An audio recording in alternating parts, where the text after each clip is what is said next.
Buat isu utamanya adalah pemakzulan. Iya, iya. Jangan jangan sampai isu anggota DPR itu ya, itu isu ya kecelakaan komunikasi sebetulnya tuh, tetapi soal pemakzulan itu real.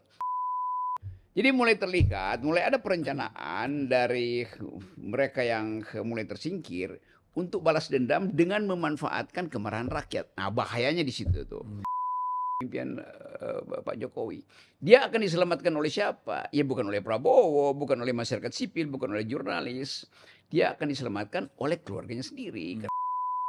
Pak Jokowi nggak melanggar undang-undang dasar. Karena ya dia tahu semua orang berhak untuk jadi presiden.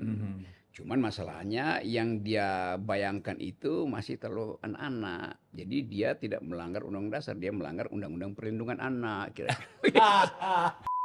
Anak-anak mahasiswa, siap ya, kita semua dukung. Ngompor. Kasus Wamenaker Noel yang begitu jumawa, baik sebagai relawan Jokowi, relawan Prabowo mania.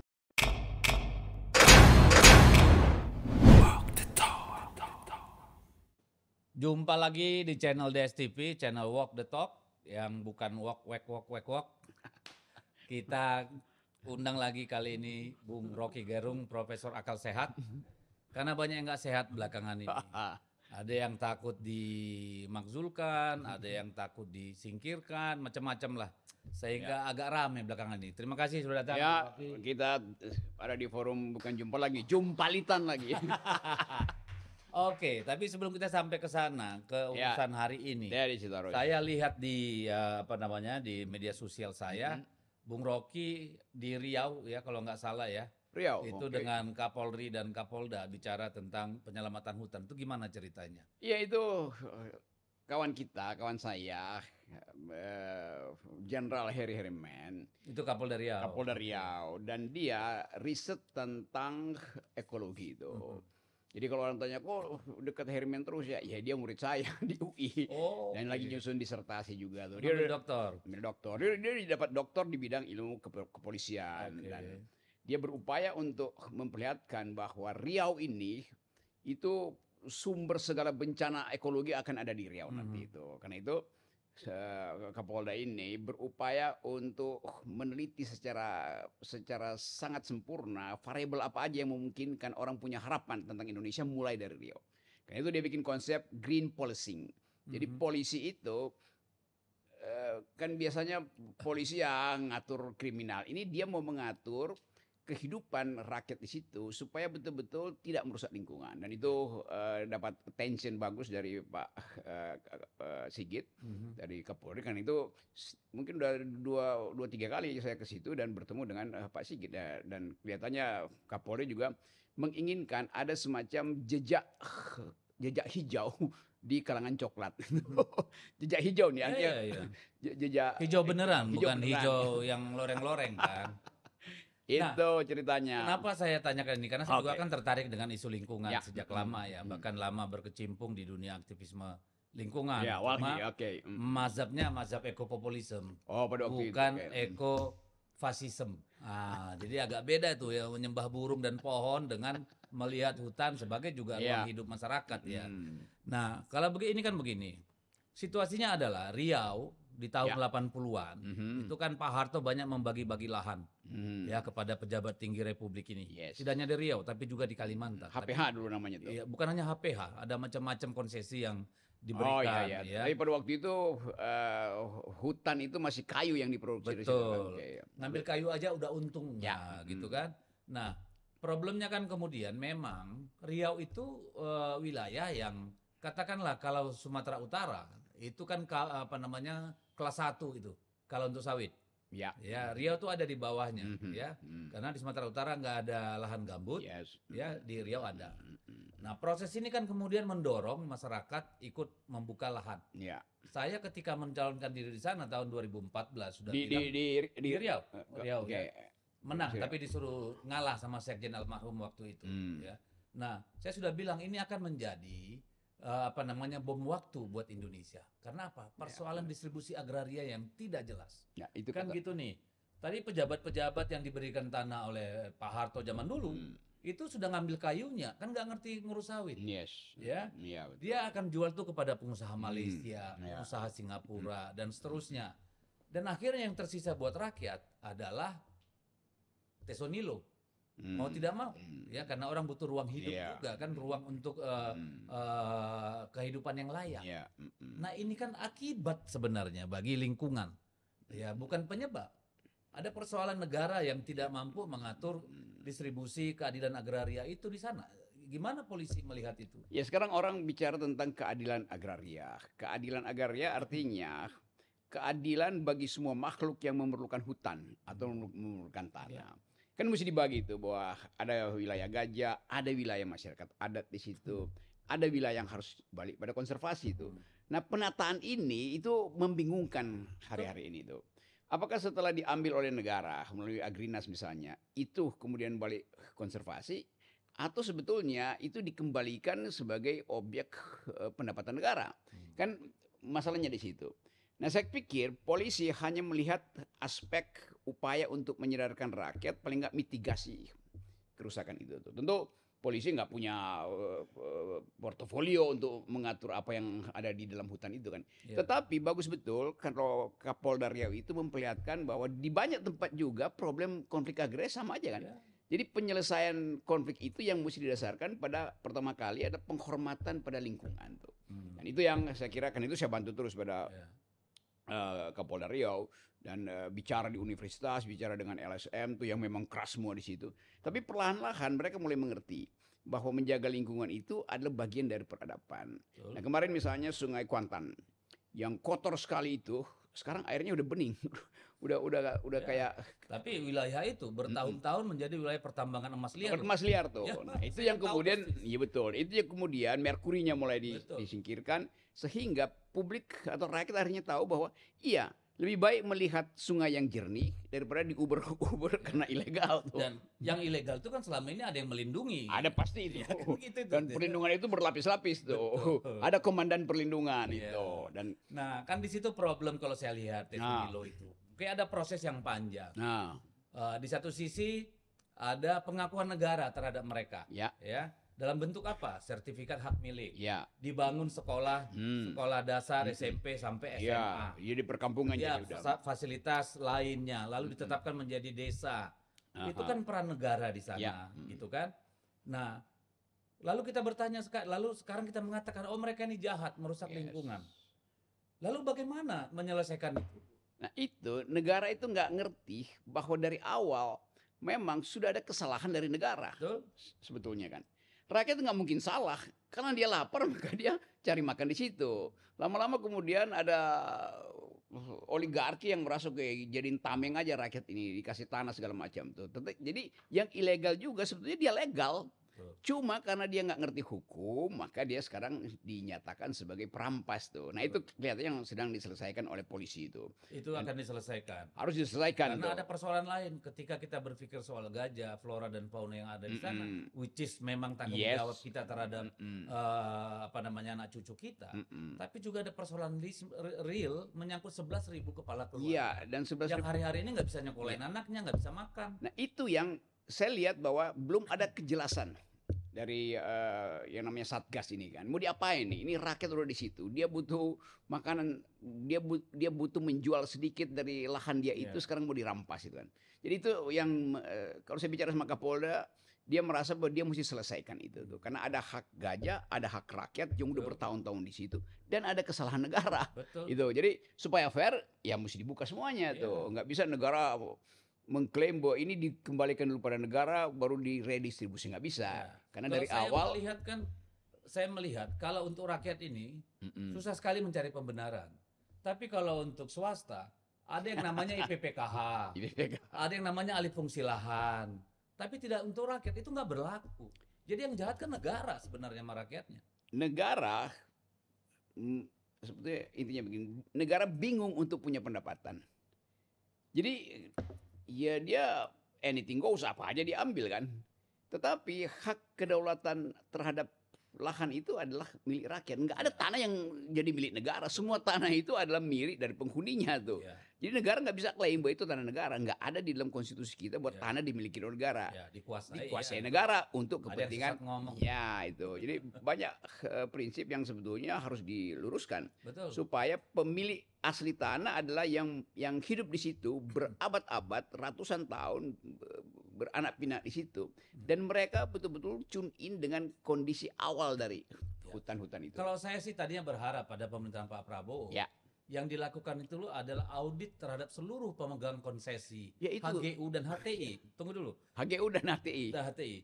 Mereka ya dari banyak laporan yang sudah kita telisik dari zaman kami masih aktivis, itu pasti menguasai luasan di luar konsesi. Nah, kalau itu diaudit ya, bahkan diberi denda, dipaksa membayar pajak dari tahun kapan mereka berproduksi. Lalu tanah yang secara ilegal mereka kuasai itu dibagikan, didistribusikan pada rakyat. Ya, itu satu hal. Itu penyelesaian Pancasila begitu mestinya. Itu satu. Yang kedua, seharusnya setiap 25 tahun luasan yang dikuasai oleh pemilik HGU itu dikurangin dong. Setelah 25 tahun, maka 25% dikembalikan kepada negara untuk didistribusikan kepada rakyat. Tidak harus hak milik loh. Tapi dikuasai oleh rakyat kayak transmigrasi misalnya. Setelah 2 kali 50 tahun, maka 50%-nya harus dikembalikan ke rakyat. Karena apa? Tanahnya kan itu aja. Rakyatnya yang nambah banyak. Ya itu yang kita sebut sebagai distribusi harus mendahului akumulasi. Nah negara nggak paham itu. Dia ya akumulasi. Iya, akumulasi itu artinya hanya sebagian orang yang makin lama makin kaya dari situ, bahkan merambah yang bukan bagian dari konsesi. Sementara rakyat tadi karena dia beranak pinak, maka dia mesti nambah lahan pada akhirnya kan. Betul. Jadi mesti dipikirkan, bukan dipikirkan, diputuskan secara politik bahwa betul tadi idenya itu bahwa di dalam usia legal sekian mesti dihentikan. Lihat siapa yang berhak di situ. Ya rakyat tuh. Rakyat bertambah pasti bertambah. Lahan Karena kan bertambah. 50 tahun. Lahan tidak bertambah. 50 tahun pengusahanya kan pasti udah untung. Harusnya dia udah untung. Dia udah selesai di situ kan. Nah, pada akhirnya kalau dia katakanlah ketiga sudah kembali seutuhnya, tapi dia punya pabrik di sana. PKS. Nah, rakyat menjual ke PKS itu boleh punya pengusaha itu. Satu generasi dia sudah kaya raya. Ya dibikin aja aturan bahwa setelah jumlah tertentu dieksploitasi maka saham dibagi pada rakyat. Betul. Itu lebih masuk akal. Harusnya begitu. Yes. Ada penyelesaian lain lagi, misalnya ya di satu sisi mencari wilayah pengganti dengan luasan pengganti hutan, ya kan. Yang kedua boleh berusaha tapi dengan sistem silang. Kalau sekarang misalnya 1 hektar semuanya sawit, tapi nanti dicampur dengan tanaman, jadi dikurangin. Kalau bisa 1 hektar 1000 tanaman, hanya boleh 300. Sisanya ada tanaman hutan. Iya, Bisa begitu juga. Bisa. Jadi kan yang terjadi ini presiden bingung bagaimana nutup ketidakcukupan anggaran tuh. Jadi satu blok itu mau diambil dulu tuh, tidak dipikirkan, bisa dicicil kan? Tumpang sari dibikin dulu supaya rakyat itu merasa bahwa mereka dihargai, diberi kesempatan untuk mengolah sambil melihat udah berapa banyak akumulasi diambil oleh oligarki ini kan. Jadi itu bisa dibuat undang-undang sebetulnya. Tetapi saya tetap berpikir bahwa ada batas tertentu dalam teori ekonomi namanya Lockean proviso yang dijelaskan oleh John Locke. Anda ambil, setelah itu Anda cukup ya. Sebab yang Anda ambil itu harus bisa diambil juga sebanyak itu oleh orang lain. Nah itu keadilannya di situ kan. Betul. Jadi bikin Lockean proviso atau sekarang mungkin karena Pak Prabowo yang presiden Prabowo proviso gitu. Ya, yang begitu-begitu kan yang kita. Ya itu. Ya. Itu kalau baru, cuma ngambil tanah lagi, ya itu. apa susahnya sih dari dulu ya. Kan bisa diaudit udah berapa banyak sih kerakusan itu yang serakanomics sudah selesai, maka balikan pada rakyat, bagi saham pada rakyat. Betul. Cuma kan problem kita adalah program pada mereka yang mempunyai kekuasaan. Ketika nanti bicara pajak bisa kong kali kong dengan pajak. Ketika bicara luasan dengan ATR BPN dan segala macam. Dan yang paling aneh nih, rakyat sudah punya SHM tetap dipersalahkan. Tetapi kalau pengusaha misalnya sudah ada di situ kebun milik swasta, tiba-tiba Kementerian SDM mengeluarkan izin pertambangan di wilayah kebun tuh, itu bisa tuh, rakyatnya kagak bisa. Tapi kalau pengusaha dengan cepat, ya rakyat hanya nanam singkong, elit kong kalingkong. Tapi kan begini logika berpikirnya, kalau rakyat kita tidak punya mata pencarian yang tetap, yang layak, ya kan, mereka tidak bisa hidup sejahtera, tidak bisa nyekolahkan anak-anaknya dengan sejahtera, tidak bisa berobat, mengurus kesehatan dengan sejahtera, tidak punya tabungan, akhirnya apa? Mereka tetap terikat kemiskinan, mereka juga selalu berhutang, jadi orang miskin dan sebagainya. akhirnya kan menjadi beban negara. Pajak yang dari pengusaha tadi akhirnya ngurusin mereka juga. Kita balik pada prinsip yang diterangkan oleh pendiri bangsa, oleh Bung Karno misalnya, bahwa yang berdaulat itu rakyat. Artinya beri kesempatan pertama pada si daulat ini untuk menikmati tanah airnya tuh. Nah itu yang selalu saya itu ya, oke. Yes, itu dasarnya kan. Sekarang misalnya perjanjian dengan Trump, kita mesti membeli produk pertanian dari Amerika. Itu udah menghina daulat rakyat yang berhak atas pangan, supaya ada daulat pangan kan. Jadi secara ideologis tanah di Indonesia itu tidak diasuh berdasarkan historisitasnya tuh. Akar sejarahnya apa tuh? Kenapa? Karena tadi diintervensi oleh modal tuh. Nah itu yang saya selalu terangkan, bahwa market ekonomi artinya mengubah kehidupan kultural kita menjadi market society. Itu bertentangan dengan prinsip bisa dikatakan tuh mengkhianati cita-cita pendirian negara ini itu juga. yang saya mau ucapkan tadi, mengkhianati pasti itu. Well, saya berharap Bung Rocky tidak sekedar dengan Kapolda Riau, tapi bicara juga dengan Jenderal Sigit untuk bicara dengan Pak Prabowo. Ada hal. Oke, ini Pak Jenderal Sigit, tolong dengarkan ini. Ini poin penting dari teman saya, yaitu karena gini, konflik akan terus terjadi. Pasti silakan lihat di Kalimantan. Ya, Kalimantan itu Kalimantan Utara, Kalimantan Tengah, Timur, Barat. Ini kan persoalan apa? Persoalan tanah. Yang ini kalau nggak dibereskan, tidak menunjukkan aspek keadilan, polisi akan disibukkan dengan apa? Kejahatan, pertikaian, konflik, dan hal-hal seperti itu. Dan konflik itu dasarnya memang berebut sumber daya. Betul. Dan sumber daya itu makin lama makin terbatas kok. Jadi ngapain kita berupaya untuk menyingkirkan variabel itu? Jelas setiap keluarga bertambah anggotanya, maka mesti ada tambahan lahan. Jadi lahan itu jadi pusat konflik agraria. Karena pengertian lahan itu semata-mata dihitung, dikalkulasi sebagai komoditas modal tuh. Betul. Bukan sebagai hak kultural, hak sejarah atau hak antropologi dari masyarakat adat di situ kan. Kecuali kita sudah betul-betul memasuki industrialisasi, di mana anak-anak muda kita bisa bekerja, lapangan pekerjaannya cukup, lalu punya kemampuan untuk membuka usaha-usaha baru bagi dirinya sendiri. Tapi kan tidak, kita terjebak justru di dalam stagnansi industrialisasi kita. Karena apa? Cina jauh sekali untuk bisa kita lawan, bahkan untuk menghadapi Kamboja, Vietnam, Thailand, dan Malaysia kita juga kesulitan gitu ya. Jadi saya melihat pemerintah ini nggak punya orientasi jangka panjang. Pemerintah sebelumnya juga.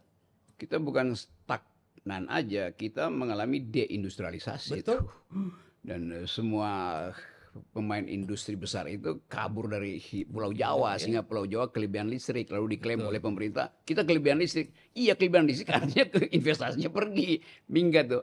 Tapi kita mau ingatkan lagi pada Presiden menjelang 1 tahun dia memerintah itu, dia berjanji untuk timbul tenggelam bersama rakyat. Sekarang problem-problem konflik agraria itu merata hampir di seluruh Indonesia.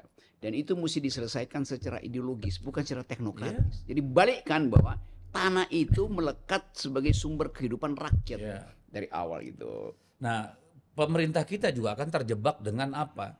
Sawit. Sebagai apa namanya? Produk komoditas primadona. Di sisi lain, kita padahal butuh banyak sayur, buah dan sebagainya.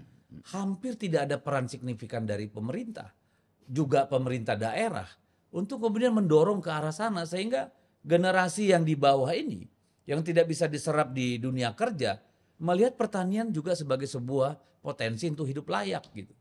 Ya dari awal soal sawit misalnya, kalau kita baca sejarah sawit pertama dimaksudkan sebagai sumber pangan.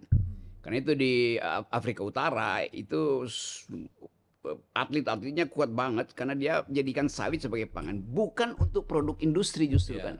Nah, Belanda masuk ke sini bawa sawit itu, dan kita akhirnya melihat sawit itu sebagai minyak kuning. Padahal awalnya itu minyak merah yang protein tinggi itu, beta karotinnya tinggi itu.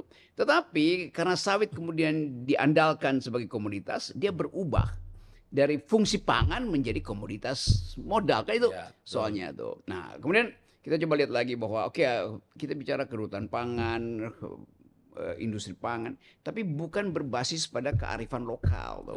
Padahal semua hal yang kita sebut sebagai kedaulatan pangan itu basisnya adalah kebiasaan lokal untuk ya mengkonsumsi pangannya sendiri kan. Betul, itu kenapa Bu Mega itu selalu teriak tentang 10 makanan pendamping beras, bukan pengganti loh. Karena Pendamping beras. pendamping beras. Ya, Jadi oke. kalau di Papua ya sagu dong. Kalau di Iya, tempat lain iya. ya yang lain dong. 10 makanan pendamping beras. Ada banyak, ada 10 jenis tanaman pangan. 10 ya, bukan 8 ya. Bukan, 10 makanan Nah, pendamping biasanya beras. 8 tuh, 08. Iya. Dulu 7. Nah, saya kan pernah teriak itu betapa menyedihkan melihat anak-anak Papua harus jalan berkilometer membawa hasil tani, hasil tangkapan, lalu pergi ke Beras. tansi tentara atau ke tempat bidan untuk mendapatkan sebungkus Indomie. Ini kan merusak sebenarnya, kalau bukan merusak ya. Mereka telah dirusak sehingga konsumsinya berubah, pola konsumsinya. Beras menjadi makanan utama pada saat tidak ada beras ditanam di sana misalnya yang layak, katakanlah begitu.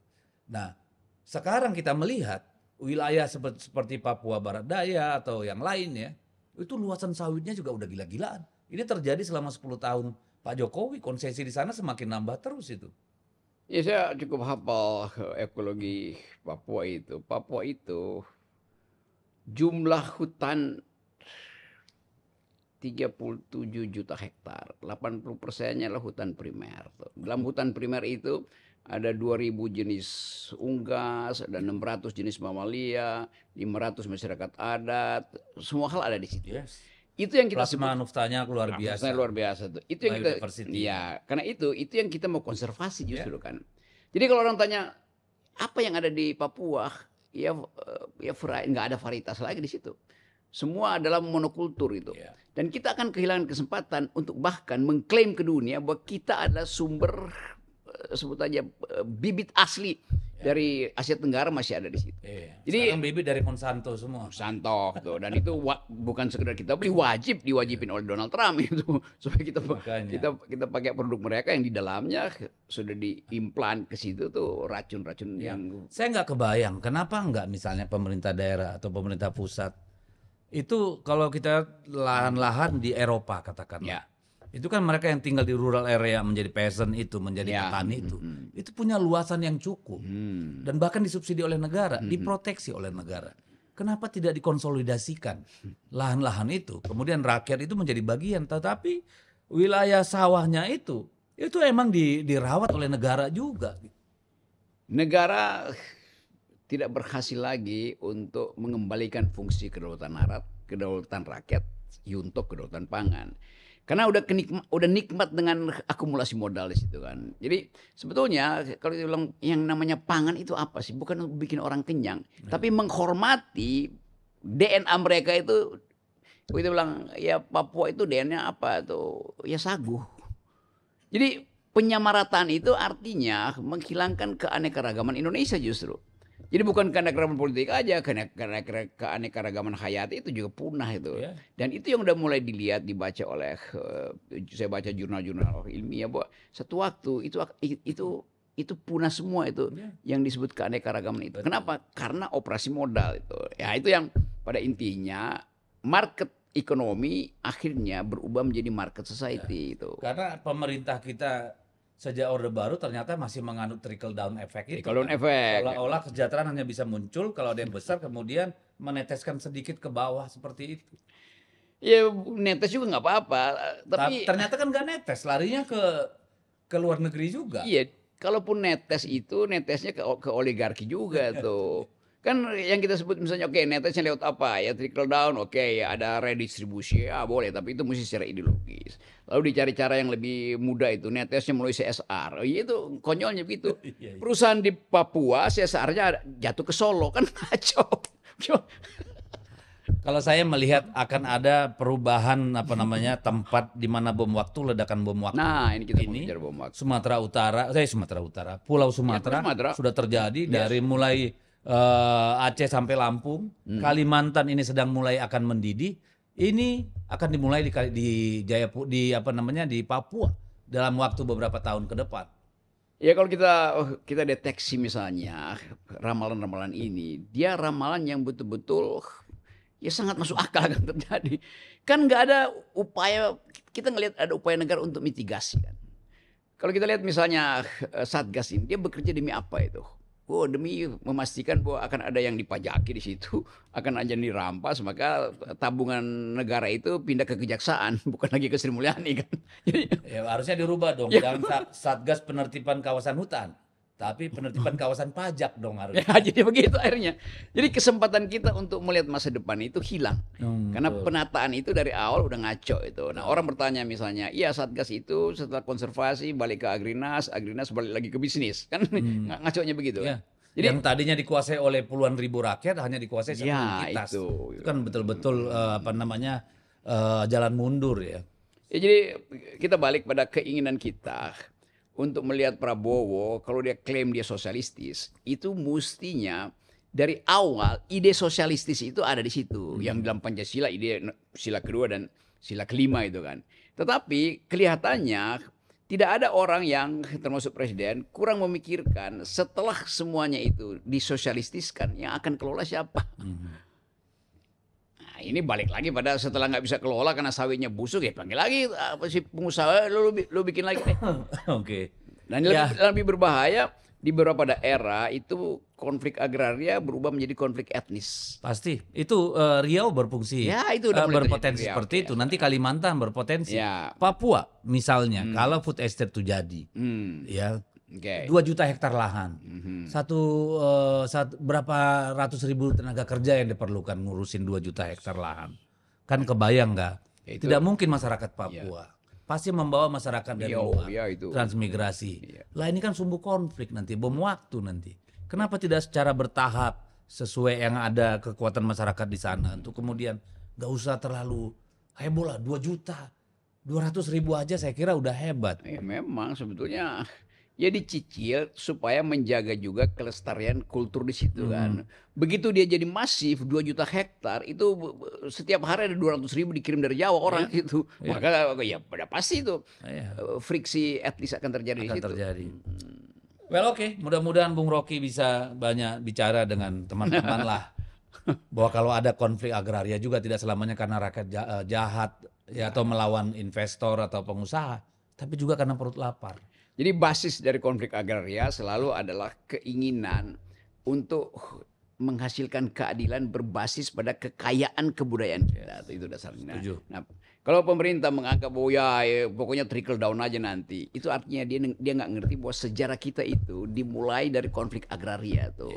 Perampasan lahan oleh kolonial, keinginan Pangeran Diponegoro untuk mengembalikan tanah-tanah rakyat, keinginan Bung Karno untuk menghormati si Marhaen yang kakinya itu becek karena memang dia merasa bahwa dia belajar dari sawah itu kan. Nah, yang kita sebut local wisdom sebetulnya itu tuh. Dan negara mesti paham itu. Ya, negara nggak perlu pamer bahwa sekian banyak stok pangan. Iya, kita tanya sekian banyak stok pangan itu dengan merusak sekian banyak pohon sagu di Papua, kan itu konyol kan cara berpikir gitu Ya, Bung Deddy. Oke, selesai dulu soal lingkungan alam. Iya. Mari kita bicara tentang lingkungan sosial politik. Ini dari bandara katanya macet tadi. Macet karena diberitakan pembubaran demonstran hari ini itu betul-betul rusuh tuh, dan saya ikuti di media massa tuh. Tapi itu juga memperlihatkan bahwa kemarahan publik terhadap elit itu sudah diubun-ubun. Ya. Tinggal masalahnya ini marah pada siapa sebetulnya kan. Ya kalau kita lihat dalam 2 bulan ini kan isu utamanya adalah pemaksulan Gibran dan keaslian Ijazah itu. Jokowi. Nah tiba-tiba 2 isu ini hilang itu. Pindah pada isu DPR yang brengsek kan. Kita mulai merasa loh, mak-mak pasti nggak berpikir begitu tuh. Tapi oke, kita mungkin melihat bahwa ada kanal bagus juga, kita tahu ada kemarahan itu, tetapi jangan sampai kemarahan ini jadi semacam upaya untuk memberantakkan keadaan demi keuntungan sepihak. Dari siapa? Sekelompok orang. Ya, sekelompok orang. Sekelompok atau 2 kelompok? Ya, sekelompok orang yang bolak-balik ke Solo, kira-kira begitu kan. Buat rapat sama-sama. Itu akhirnya orang mesti berpikir begitu. Oh, jadi oke, di satu sisi memang ada perilaku DPR atau katakanlah isu dari DPR yang sangat mengganggu rasa keadilan publik. Tapi di sisi lain ada orang yang sebenarnya sedang berhadapan dengan publik, urusan pemakzulan dan Ya, ijazah, akhirnya justru menggunakan ketidakpuasan publik ini ya, untuk kelihatannya mengalihkan itu isu. gitu. Jadi ya ada permainan menggunting dalam lipatan, kira-kira begitu. Tapi publik mengerti itu dan saya barusan dari Lampung tuh bertemu dengan banyak mahasiswa juga ngerti. Oh ini apa nih Pak Rocky ini?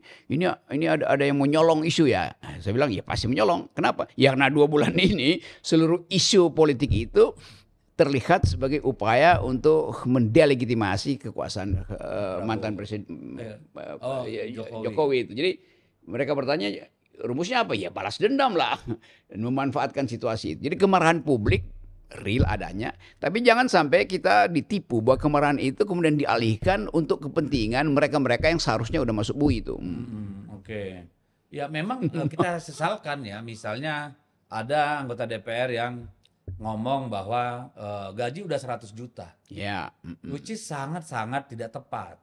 Karena apa? Gaji DPR itu, gaji pokoknya hanya 6,4 juta kalau saya nggak salah. Ditambah segala insentif lainnya itu jatuh-jatuhnya mungkin sekitar 51 juta. Oke. Nah itu yang dikatakan penghasilan.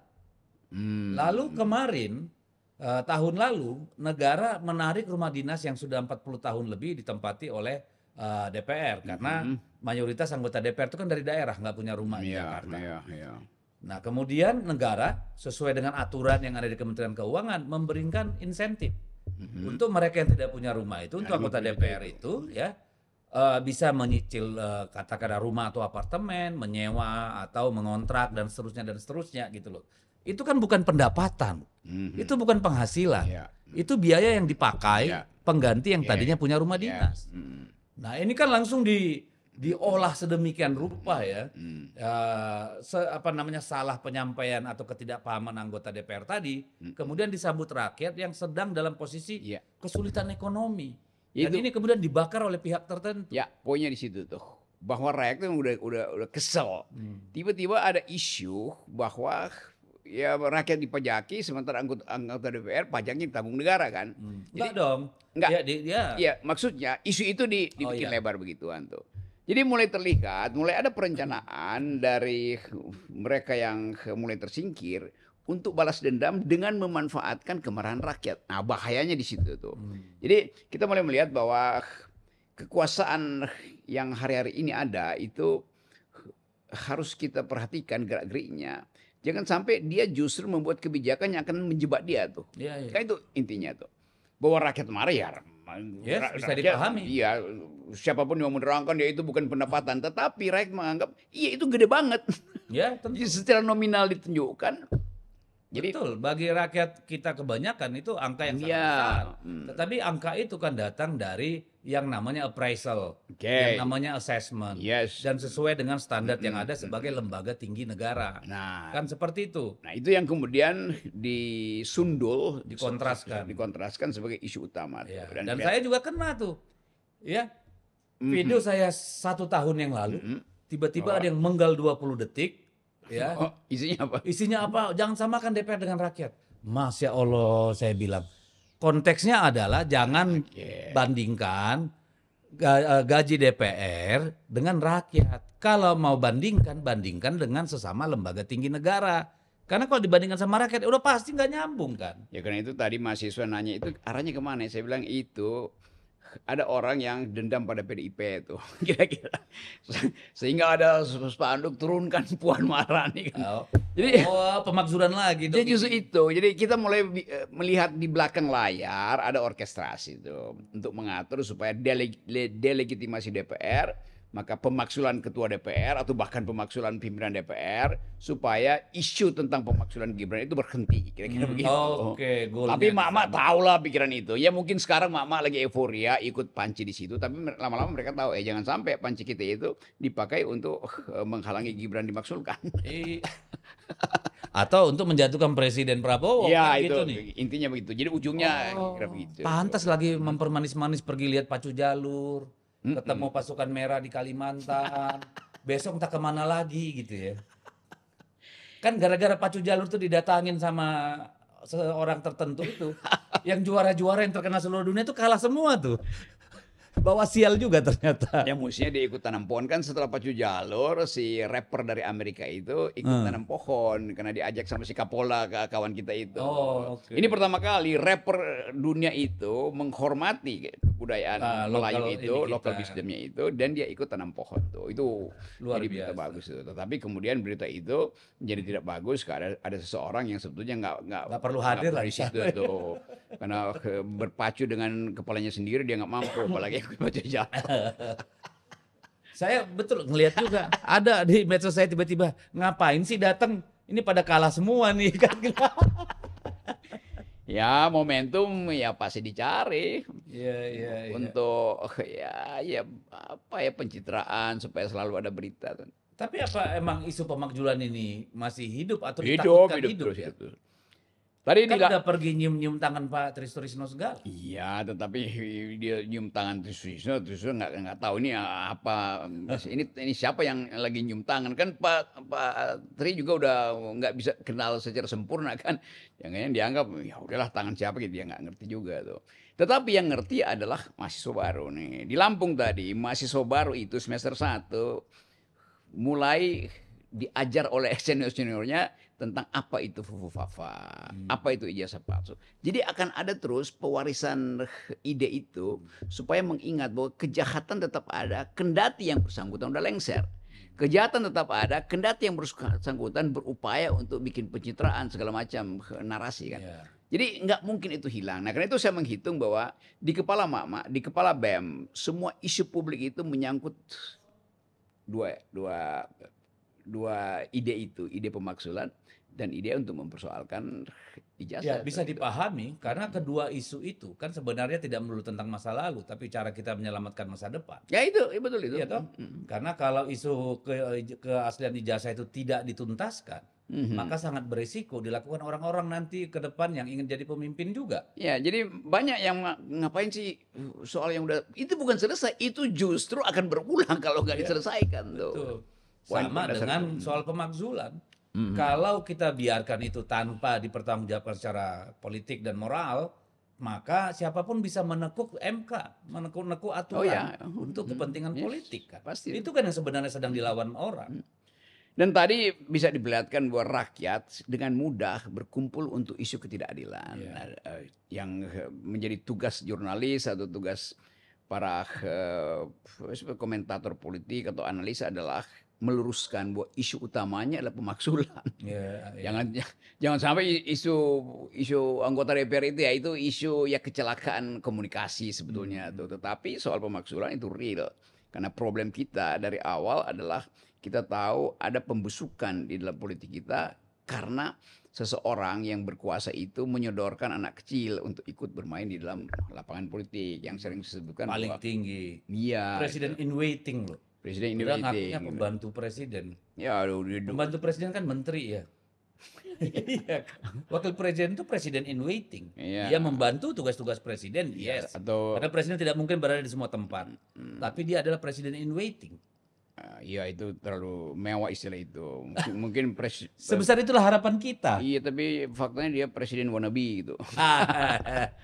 Jangan-jangan juga nggak berani. Cuma karena didorong-dorong terus mau Iya, apa. tapi kalau kita analisis secara serius hanya dengan Gibran jadi presiden seluruh kecemasan Pak Prabowo Pak Jokowi itu diselamatkan kan cuma itu dasarnya kan. Iya, iya, iya. Ya, tinggal itu impian beliau, impian Pak Jokowi. Dia akan diselamatkan oleh siapa? Ya bukan oleh Prabowo, bukan oleh masyarakat sipil, bukan oleh jurnalis. Dia akan diselamatkan oleh keluarganya sendiri. Karena itu dia Kalau maksimalkan. Gibran jadi presiden. Yes, dan ambisi itu tetap ada di kepala seseorang yang, Pasti yang pernah ada. ketagihan kekuasaan. Iya, kecanduan. Kecanduan kayak. Addicted. Nah, kemudian gimana melihat apa namanya? Tentu dari kubu Pak Prabowo Ya. gitu ya dan koalisinya tentu nggak akan tinggal diam kan melihat masalah ini. Kelihatannya minggu depan akan ada. Kalau kita lihat konsistensinya, pasti minggu depan akan ada kasus baru lagi yang menyangkut dinasti, kira-kira begitu kan. Kan polanya udah kelihatan tuh. Presiden Prabowo mencicil supaya tidak direct Ya. terlihat seolah-olah ingin disingkirkan. Dan masyarakat sipil mengerti itu tuh. Jadi mulai terbaca ada semacam kesamaan pandangan di masyarakat sipil bahwa Prabowo sedang cari momentum. Dan momentum itu akan disediakan oleh sejarah tuh, karena ingatan publik kita itu terus-menerus ada di situ. Bahwa Indonesia dibesarkan dalam kejujuran, tiba-tiba ada seorang yang punya ide 3 periode, punya ide untuk memperpanjang segala macam, mudah ditegur oleh ketua partainya tapi masih ngotot segala macam. Itu dikembalikan sebagai ajaran dari senior BEM pada mahasiswa baru tuh. Jurnalis senior pada si reporter baru tuh. Jadi briefing sejarah ini akan ada terus. Dan itu yang membuat kita percaya bahwa ya satu waktu yang disebut keadilan memang harus dipastikan ada. Tapi itu kan memang sesuatu yang terjadi, bukan diadakan ya. Ya itu memang itu faktanya kan. Nah yang diadakan adalah menyimpangkan isu. Betul. Kriminalisasi. Ya kayak kemarin Tom Lembong dan Hasto misalnya kan. Tetap kita lihat bahwa Presiden Jokowi di dalam imajinasinya dia dikerjain oleh Presiden Prabowo, kira-kira begitu kan? Oh gitu ya. Ya paling nggak kita mesti bayangkan itu kan. Dan kelihatannya ya memang cuma itu keterangannya. Dia yang dulu raja mengangkat menjadi ini kan adipati-adipatinya dikerjain kan. Jadi bubur mulai dimakan dari pinggir gitu. Tapi apakah dia memang masih punya kekuatan sampai ke dalam pemerintahan Pak Prabowo? Dia nggak punya kekuatan, tetapi kalau dia nggak lakukan counter attack, dia justru akan makin lama makin terbocor. Jadi energi imajinasinya itu yang sekarang bekerja itu bukan lagi yang real sebetulnya kan. Kan raja selalu punya imajinasi eternal. Mesin berpikirnya nggak pernah berhenti, akhirnya menimbulkan badannya melawan, jadi autoimun jadinya kan. Iya kan, itu merusak sendiri ke dalam. Biarkan dokter yang terangkan itu.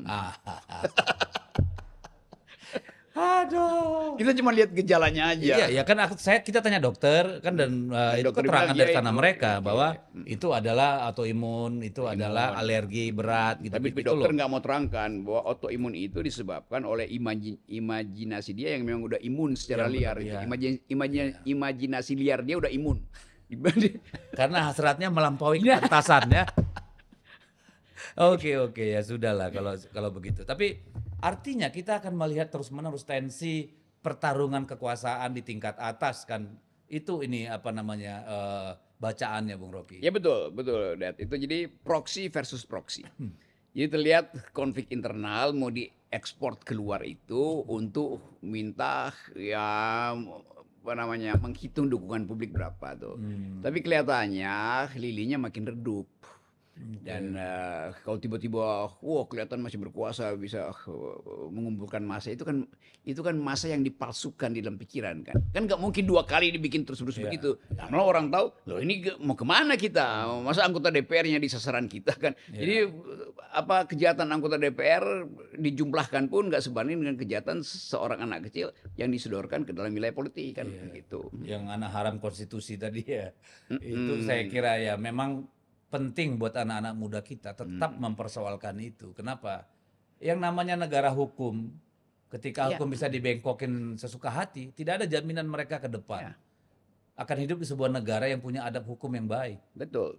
Tapi sebetulnya Pak Jokowi nggak melanggar undang-undang dasar.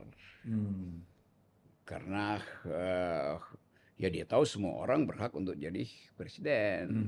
Cuman masalahnya yang dia bayangkan itu masih terlalu anak-anak. Jadi dia tidak melanggar undang-undang dasar, dia melanggar undang-undang perlindungan anak.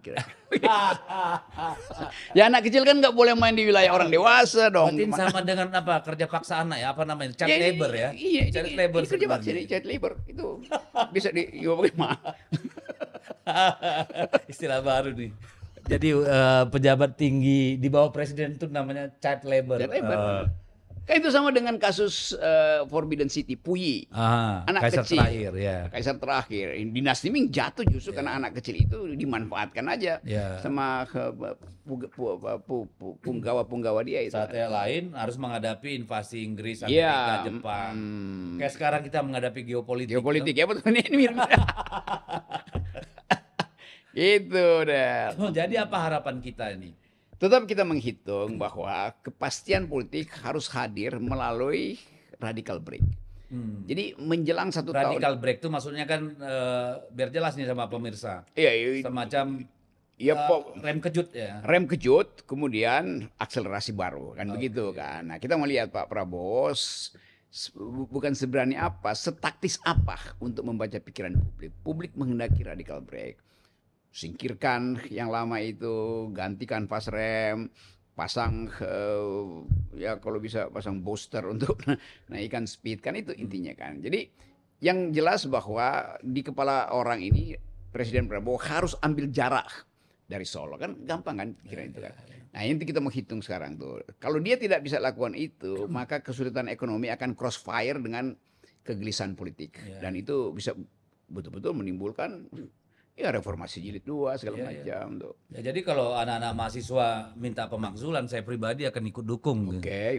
Kita harus mau itu tadi radical break itu. Anak-anak mahasiswa siap ya, kita semua dukung. Ngompor.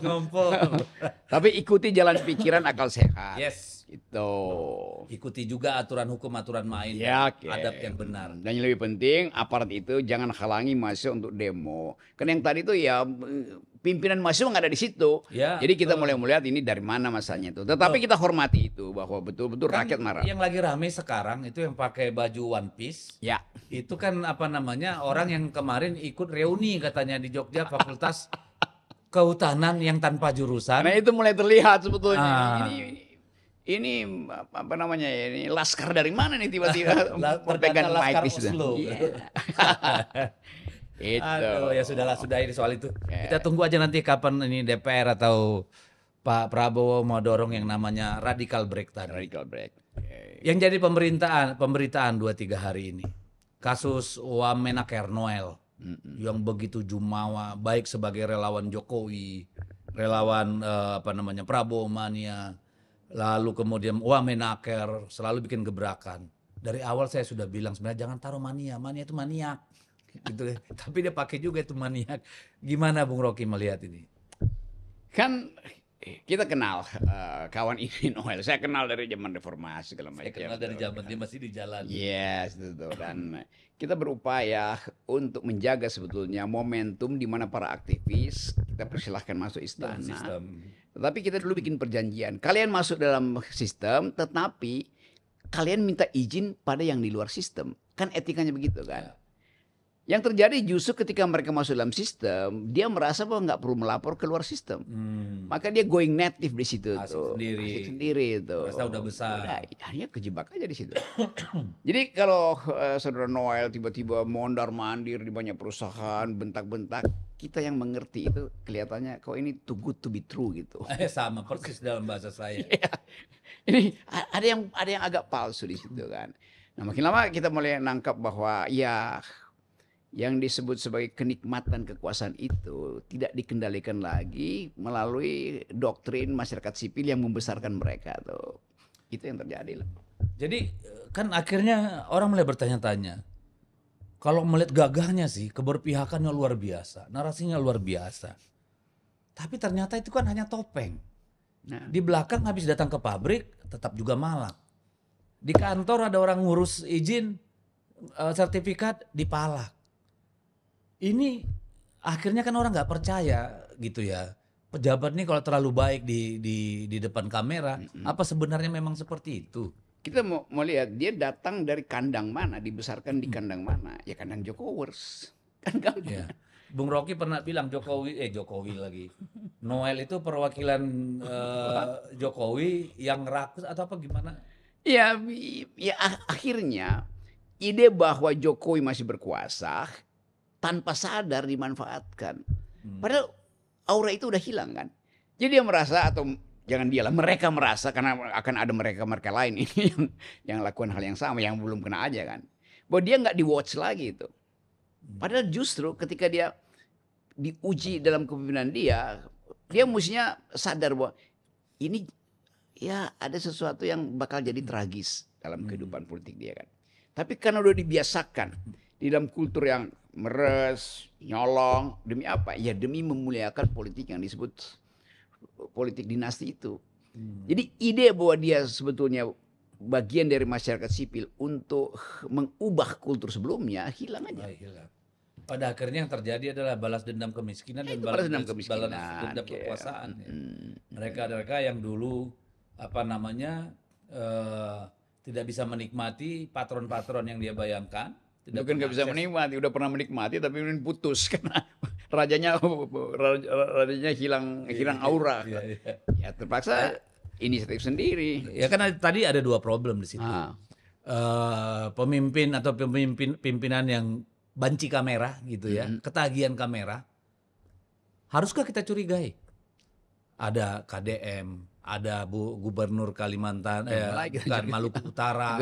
kita menganggap bahwa sebetulnya tapisan politik kita itu tidak dimulai berdasarkan prinsip pengkaderan.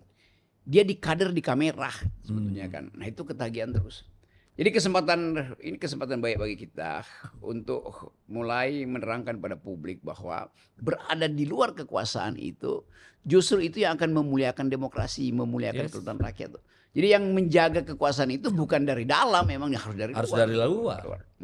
Makanya kalau ada orang ogah dikritik di dalam kekuasaan mah ya kalau menurut saya ya nggak usah di dalam gitu ya.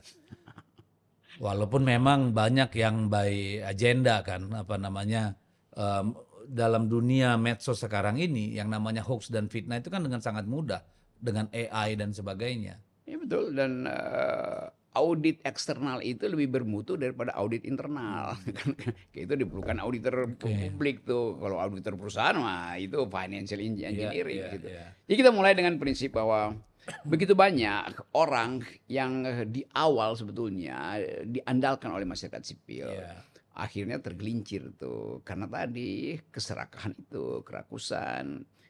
Ya kalau godaan ya aktivis kan sebenarnya terbiasa dengan godaan. Tetapi dia mau pamer sebetulnya tuh supaya terlihat ya, kemewahan palsu akhirnya. Dan itu bahkan sampai membutuhkan baju dinas dengan segala Ya itu macam aja dari awal kan. emblem, ya. Buset dah.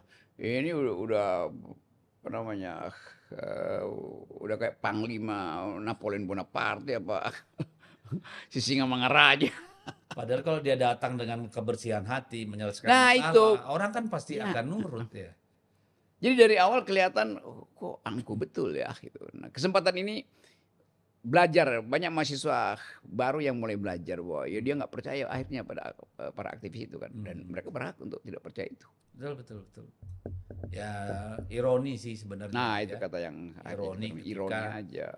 orang yang dianggap cukup punya narasi kuat atau latar belakang kuat untuk menjadi pendobrak gitu ya dalam sebuah sistem yang sudah apa namanya gitu membusuk, justru malah bagian yang paling kotor. Ya tapi akhirnya ya Pak Prabowo tentu kesal diberhentikan, tapi beban utama ada pada Pak Jokowi karena akan nambah semacam kesimpulan bahwa memang sebetulnya kerakusan keserakahan itu dimulai oleh dinasti Jokowi kan, akhirnya begitu. Loh memang kalau lihat yang tadi yang kamera edik dan segala macam, itu kan dimulai di era Jokowi kan, dimulai dari gorong-gorong dan setiap hari ke pasar lempar-lempar baju. Ya sama aja itu.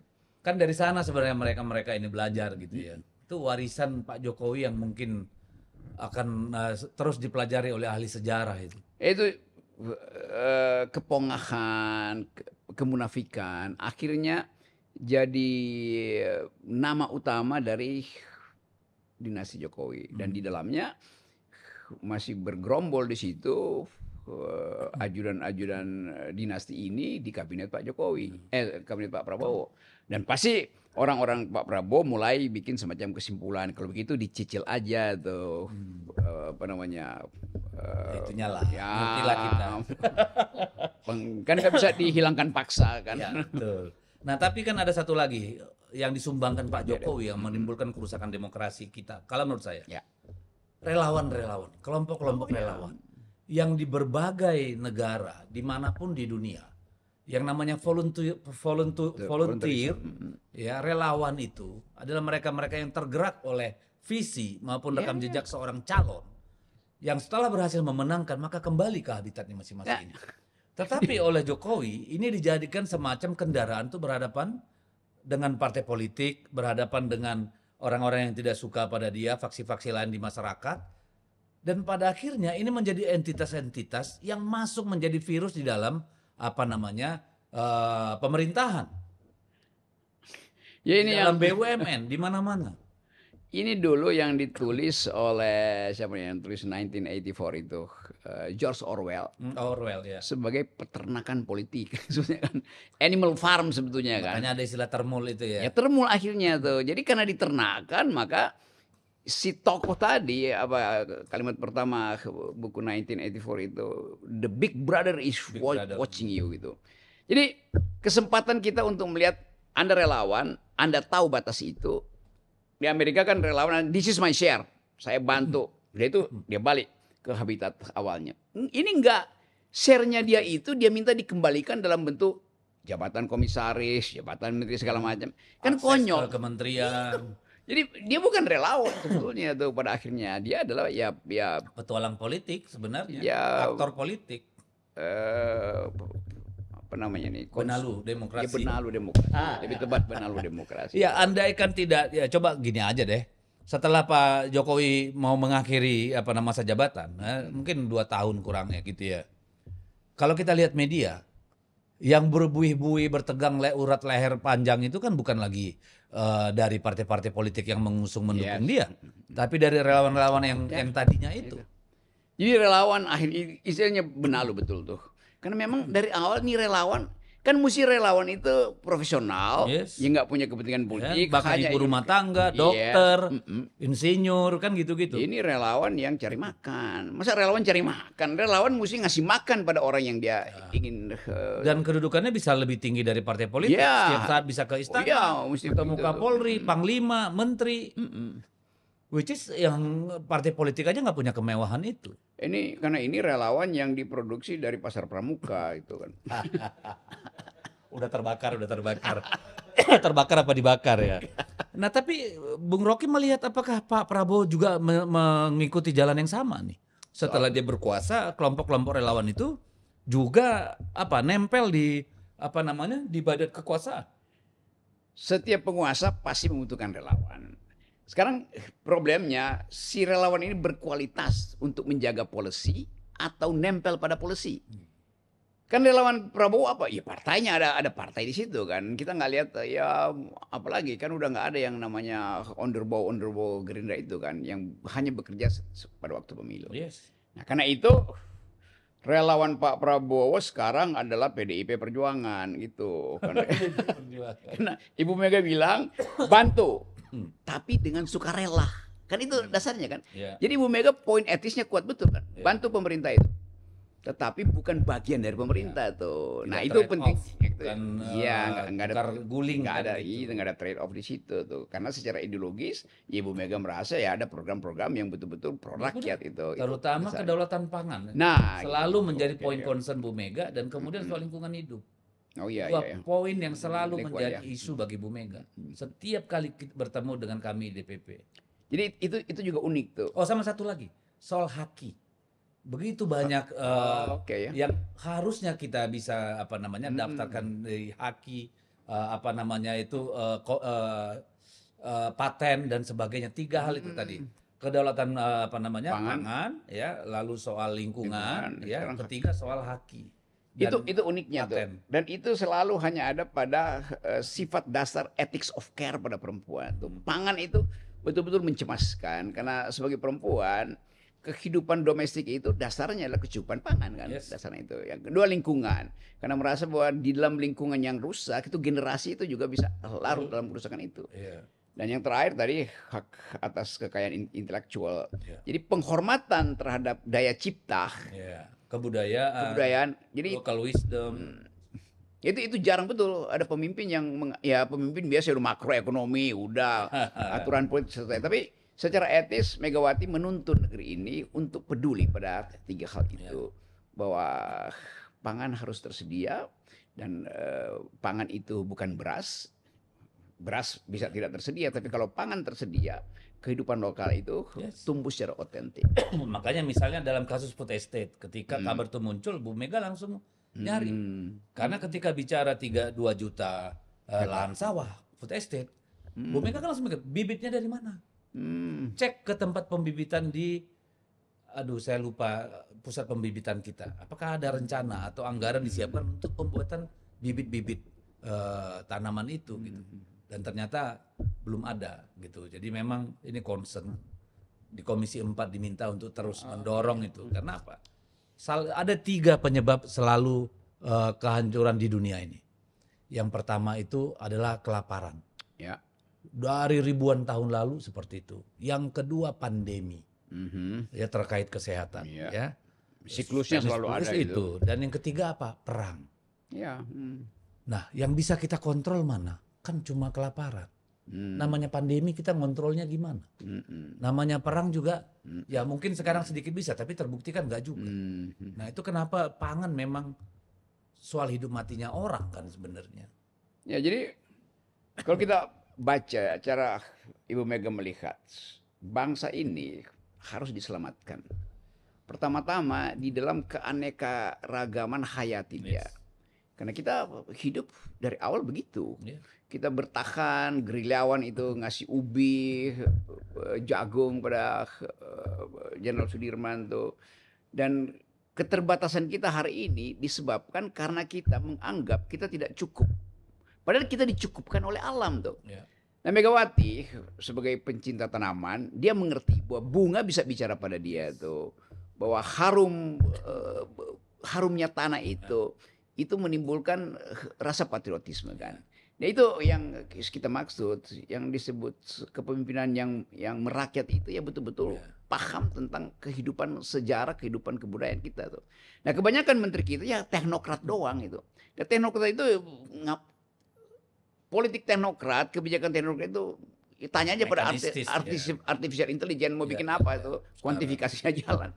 Tetapi kalau dia disentuh oleh rasa batin, kepekaan pada lingkungan, kepekaan pada kelaparan itu, keinginan untuk menghindari perang, itu baru leader yang otentik. Karena dia ingin membaca psikologi manusia. Makanya kalau kita membaca kan, kenapa Bu Mega peduli pada 3 lembaga yang dia ikut mimpin padahal sudah dengan usianya. Pertama BRIN, Badan Riset Inovasi. Ya, kebutuhan itu kan terkait pangan, terkait segala macam. Lalu yang namanya Kebun Raya Bogor. Beliau ingin Kebun Raya Indonesia, bukan Kebun Raya Bogor. Seluruh Kebun Raya Indonesia. Bu Mega berharap di sana bisa ditempatkan semua plasma nutfa kita, karena keanekaragaman hayati yang tersedia di hutan-hutan kita itu. Lalu yang ketiga BPIP. Kenapa? Karena konflik ideologi kemarin pasca reformasi, ya antara kelompok yang kata dalam tanda kutip yang dipakai radikal dengan kehidupan yang berbineka tunggal ika itu menjadi isu yang cukup penting gitu. Karena negara ini kan rentan. Kalau tidak bisa dijaga dengan baik kan. Itu kenapa 3 hal ini menjadi concern dari seorang Ibu Megawati. Karena itu mesti digali supaya publik mengerti. Kan kadang-kala orang melihat ya yang diucapkan Ibu Mega itu ya standar betul, dunia juga bicara itu. Tapi bedanya Megawati mengalami itu, bukan sekedar di brief oleh lingkungan kan. Jadi soal tadi ideologi, kita berupaya untuk melihat bahwa perdamaian dunia itu memang mesti dibasiskan pada perencanaan yang sifatnya ideologis. Kalau kita bilang ya perdamaian dunia bisa diselesaikan dengan melalui PBB, oke, ya PBB itu dana perdamaian PBB itu $7 miliar. Sementara dana militer dunia itu 160 miliar dolar. Jadi nggak mungkin nggak ada perang. Karena perlombaan senjata berlangsung. Industri itu kan perlu dipakai juga kan. Sementara PBB cuma punya dana sedikit untuk menghentikan perang tuh. Itu pentingnya kita pengalaman itu memang guru batin kita dan Megawati tenggelam di situ. Dan pengucapan Megawati selalu didasarkan pada semacam gerak hati itu. Dan itu yang kadang-kala gagal dibayangkan orang. Gagal banget. Dia bertahun-tahun ada di dalam konflik, ada dalam tekanan. Dan ya tetap sehat. Jadi salam buat Bu Mega. Satu waktu saya mewawancara Bu Mega dalam tentang 3 soal ini. Soal intellectual property right, karena keinginan untuk merawat basis pengetahuan awal negeri ini yang nggak boleh dimanipulasi dalam riset-riset dunia. Itu buktinya salah satunya adalah Bu Mega menunjuk dulu Yasona Lawli 2 kali menjadi Menteri Hukum dan HAM. Karena di sanalah haki itu diurus oleh pemerintah. Ini. Oh iya dong, bukan bagian ini yang enggak. Orang mungkin mikir yang lain, tapi itu kepentingannya untuk sosialisasi haki, paten, hak cipta dan segala macam. Gitu. Nah, baru sekarang kita mulai merasa itu sangat penting. Iya. Karena itu mestinya menjadi dasar negosiasi bisnis dengan Donald Trump kan. Betul. Nah, itu akibatnya haki kita itu diabaikan sama Donald Trump kan. Betul. Padahal kan seluruh daya cipta, hak cipta, bahkan plasma nufta itu kan menjadi modal dasar pembangunan kita harus. Modal dasar ekonomi. Dan itu yang otentik sebetulnya. Oke, udah banyak kita bicarakan Bung Rocky. Saya udah mulai batuk. Mungkin buzzer sudah mulai menyerang. Nanti saya mau lihat dulu lagi. Aduh, mohon maaf. Thank you, bos. Yo, yes. Walk the talk.